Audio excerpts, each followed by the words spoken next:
është interesant fakti për shembull në kuadrat e letërsisë bashkëkohore, në programet e letërsisë që kanë studentët e Tiranës nuk e kanë përfshirë Murat Isakun. Është një shkrimtar jashtëzakonisht i cili meriton që ka një opus letrar, është edhe poet edhe romancier. Si romancier është jashtëzakonshëm. Madje edhe vlera pikërisht më e madhe e Murat Isakut është pikërisht te romanet.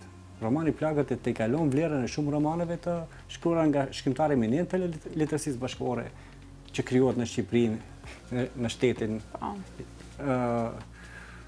Gjithashtu do të ketë një lloj komunikimi edhe me letërsinë në Kosovë. Nuk i kemi rrugët, nuk i kemi muret e mëdha që pengojnë pikërisht qarkullimin e librit, mundësitë përmes internetit, miqësitë që ne i krijojmë çdo ditë.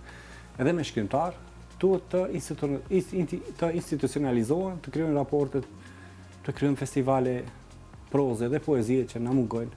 Edhe një festival që e kishim në Tetov e mbytëm nga mungesa e fondeve, sepse pikërisht festivalet e mëdha nuk mund të funksionojnë pa mjete financiare, sepse kanë kosto.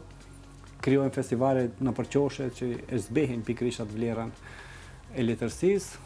Improvizime kemi sa të duash, kur çojë çdo ditë botohet ka një libër, çdo ditë ka një promovim, udhtojmë nga një sallë në një sallë tjetër, pa mos me matë mirë atë cilësinë që ka e libër.